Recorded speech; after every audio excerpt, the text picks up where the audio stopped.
pleasant good evening and welcome to SAT TV's Channel 9 Evening News. I am Nisha Charles. And I am Desmond Joseph. And we are your presenters for the evening. Thank you for joining us. Among the major developments, Espoir Dominique donates $10,000 to the Princess Margaret Hospital. Grenada government losing upper hand in Parliament. News of the World editors to face charges in phone hacking case. Shani Angol breaks record in Jamaica. Details of these and other stories after the break. SAT Telecoms Ltd has obtained the exclusive rights to the 2012 Olympic Games held in the United Kingdom, and these games are the largest in history to date. The impact of these games will bring millions of viewers to the television screen. SAT Telecommunications is a supporter of the Olympics, and in extension, we support the sportsmen and the women of Dominica. Join hands with SAT Telecommunications Ltd and support our sportsmanship.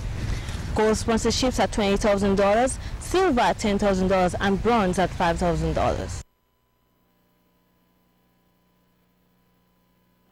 Thank you for staying with us. Now for the details of the news.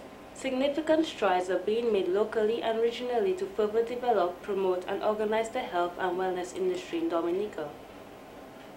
On July 23rd, representatives of the Caribbean SPA and Wellness Association and the Caribbean Export Development Agency met with persons representing government ministries as well as public and private sector agencies who will be involved in the implementation of strategies for industry and to discuss their roles where these strategies are approved.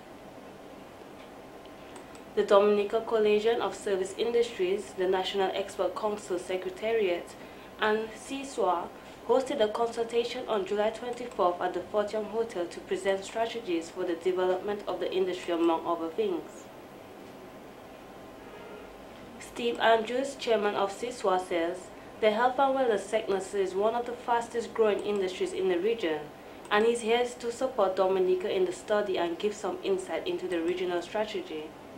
And we are looking, and basically all the islands across the region is looking at and making the health and wellness sector as a priority area in mostly the spa and wellness segment of the health and wellness sector. So we have looked and see how we can create a Caribbean brand, something that can promote the Caribbean as a single destination. And we have, the last 2 years, we have looked through, look at different areas within the sector, and some of the areas that we have looked at is marketing. How do we market the Caribbean as a single destination? And also standard. How do we develop a standard that will govern the Caribbean itself? Some of the findings show that in Dominica there is tremendous potential within the sector, but there are serious issues that we need to address. One of the greatest one is how do we harmonize ourselves? How do we start seeing ourselves as a single destination than little islands that trying to compete with global huge business like Thailand, like Germany, up to like US here now becoming a major player within the health and wellness sector. So it's how Latin America. So how can we position ourselves that we can compete with the other territory across the world? David Gomez, Senior Advisor of Marketing Intelligence for Caribbean Export, says to succeed in this industry, Dominica has to feature as a priority its tourism, product, and there are opportunities for integration of other sectors such as agriculture and professional services. And I think through that approach, Dominica has an opportunity to diversify its export basket, to diversify its tourism product offering, and to really carve out a niche for itself in terms of health and wellness in the region. But he sees that there isn't a sufficient buy-in from its stakeholders in Dominica to implement the kinds of strategies that are proposing. I don't think and I don't believe that going the individual route is the way to go, because then you have 51 or 60 or 70 individual services providers each trying to do their own thing. What Dominica has to do in order to be successful, it has to be able to bring those people together in a way that allows them to effectively work to achieve a common set of goals, to provide the enabling framework for them to achieve what they're set out to do, and then to provide support for the small enterprises to raise their standards for other enterprises to get out into the international market, and to really put Dominica on the map as it relates to spa and wellness services. The consultation will seek to enhance the structure of the industry, facilitate advanced massage therapy, training, and to present the national assessment and the regional strategy to stakeholders.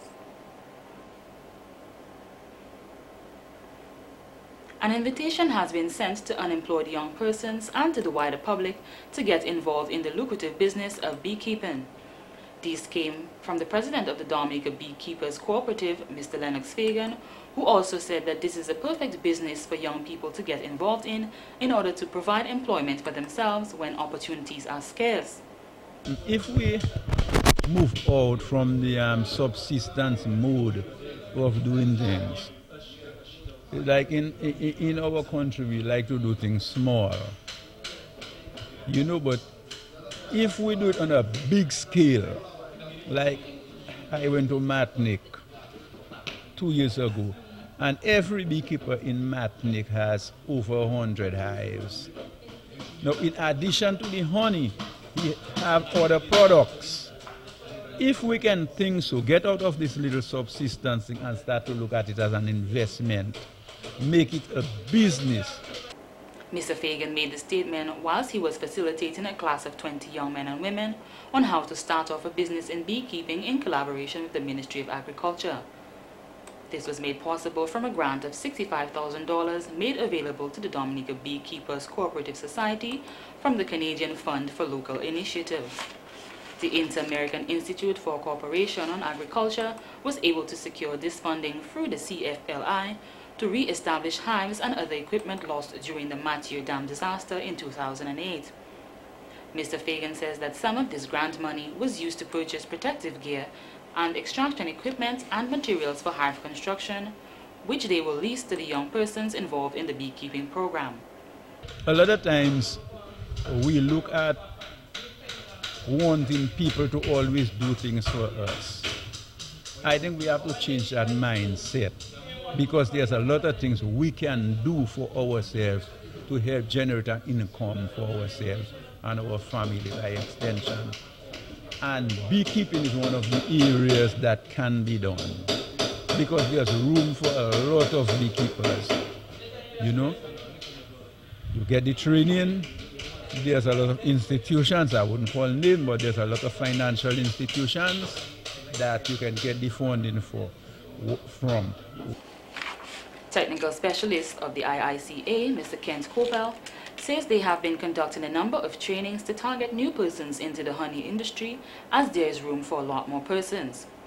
He said with this grant, they will construct in excess of 20 hives in Layo to replace what was lost, but they will also construct additional hives throughout the project. What we're going to is not giving away the equipment. We will list the equipment. But the list is not something to recover costs, but to list it to ensure some level of responsibility in the use of the equipment, because we want to encourage more and more community participation. We don't want to give an equipment to an individual, but to provide it towards a community that are involved in honey production. So it's really property of the Beekeepers Cooperative, but to be listed to the members to allow them to get involved in honey production, and they can at some point in time purchase their own equipment to move on if they want to increase production of honey. Mr. Kopel added that they would like to have more of this training so more persons can get involved in beekeeping while providing employment for many persons, as this is an underdeveloped industry. We need to increase production. I mean, if you're really going into honey, you need to look at 10 and above to really say you have a viable enterprise. Starting off with 2-3 hives is really getting you involved and understanding the bees, managing the bees. But to really start thinking seriously in terms of honey production, we would like individual members or groups of members to look at 10, 20 hives, because that is not too difficult for one person to manage. He added that compared to agriculture, beekeeping is not as labor intensive, and if taken seriously, can be a very profitable business. Honey production is a lucrative business. Why? You have an increase in demand for natural sweeteners. Honey can support a lot of other manufacturing industry. We have honey wax, we have jellies, royal jellies, we have pollen. People have been making confectionery items, people have been making cosmetic items, people have been making beverages with using honey. So it's an opportunity for us to look at not just agriculture, the traditional agriculture as we know it, but look at other businesses that requires less drudgery, less difficult tediousness in terms of the enterprise. So we think that it's an opportunity for persons to get involved.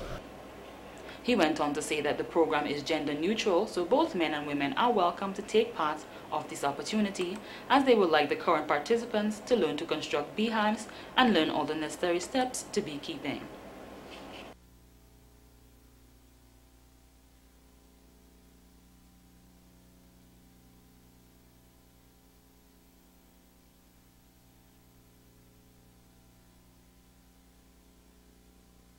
On July 23rd, the Honorable Prime Minister Roosevelt Skerrit and Ambassador Steve Farrell, Secretary to the Cabinet, left Dominica on an official visit to the Kingdom of Morocco. Dominica established diplomatic relations with the Kingdom of Morocco in 2010, and since then the relationship has grown rapidly. The purpose of the visit is to hold talks on the advancement of Dominica-Morocco relations. While there, the Prime Minister is expected to hold talks with His Majesty King Mohammed VI, and for the first time with Honorable Abdalillah bin Kiran, Prime Minister, and Honorable Saad Eddin El Othmani, Minister for Foreign Affairs and Cooperation, both newly appointed to the government in November 2011. Dominica has supported Morocco on a number of matters of mutual interest and now has 31 students undertaking programs of study in a number of disciplines as part of a scholarship program offered by the government of Morocco. Morocco has also made a meaningful contribution to the agricultural sector through the grant of high-grade fertilizer, which were also made to the sister islands of the OECS. The visit is expected to further strengthen bilateral relations between the Commonwealth of Dominica and the Kingdom of Morocco. Honorable Ambrose George, Minister for Information, Telecommunications and Constituency Empowerment, will act as Prime Minister during that period. Dominicans can now look forward to a portable ultrasound prostate scanner as Friends of Espoir Dominique made a presentation of the donation of $10,000 towards that purchase. This also forms part of the continuing collaboration between the Dominica Cancer Society and the Ross University School of Medicine.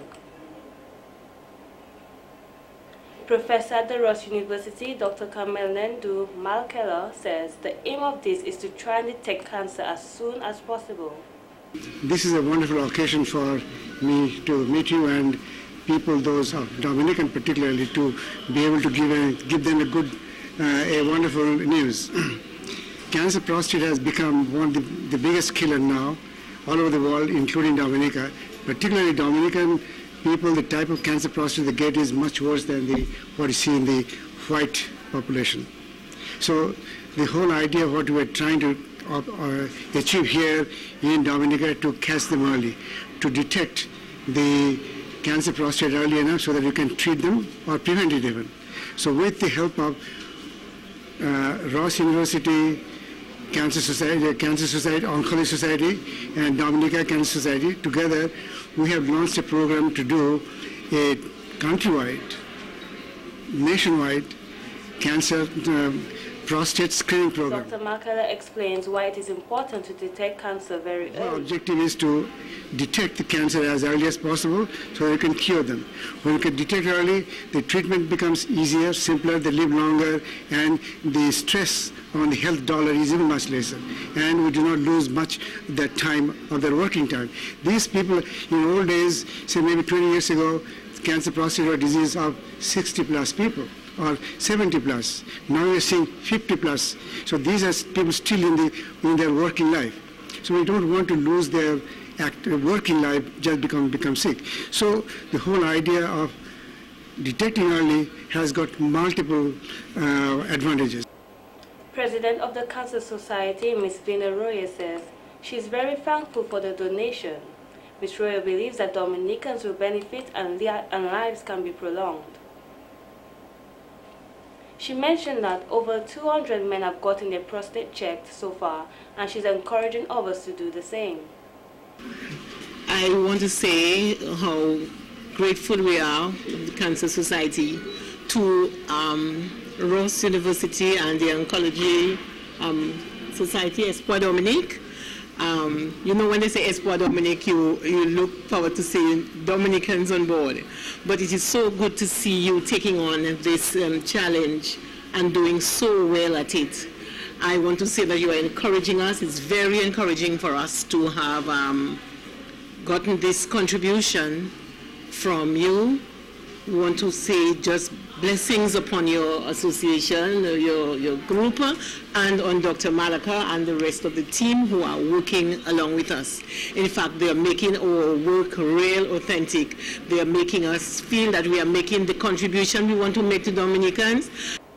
Third-year student at the Ross University, Ms. Andil Sirazi, is the president of the Oncology Society and has managed to raise $18,000 along with two other students, Yuri Matswaf and Jamie Barker.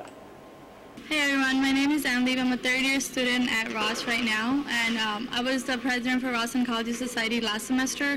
So we had a cultural show where we had a fundraising activity. We cooked, and just one evening we raised up to like $1,800, and I've participated in all the screenings that we have done for prostate cancer. So we continue to work with the Dominican Cancer Society to help to raise awareness and help in any way that we can. We all believe that cancer is extremely common here in Dominica, and they believe that with this new equipment a difference will be made. And in track and field, a student from the Pearchild Secondary School has broken her record in the 14th biannual Caribbean Union of Teachers Athletics competition. The games took place in Jamaica with 14 participating countries. Miss Angol received the first gold medal of the day while breaking the record of 34.43 meters in javelin with her throw of 38.35 meters. Miss Cecilia Nicholas, president of the Dominica Association of Teachers, is delighted to announce the news. And her throw in javelin, she broke this record, and it was very satisfying in that the first gold for the day, Dominica took the gold and we broke a record. And then we also had another student, Josh Tuse, in javelin again. He got a bronze medal. Ms. Nicholas is appealing to Dominicans for a track and field stadium to be built in Dominica. When you look at the other countries where there is a track and field stadium, we do need a track and field stadium in Dominica for our students. Yes, they run on the grass and it helps them, but in competitions like these, it's a bit intimidating for our students if they don't have the experience of running on a track. So I'm hoping that everybody who has children who are interested in track and field and for the development of sports in our country, that they help me to see that our government or private individual or a humanitarian group, because in some countries, for example in Jamaica, is Sports Development Association that established the first stadium that they had. The next games will be held in Trinidad in 2014. This has been the local segment of the news. Coming up next, regional highlights. Extraordinary is only a step away.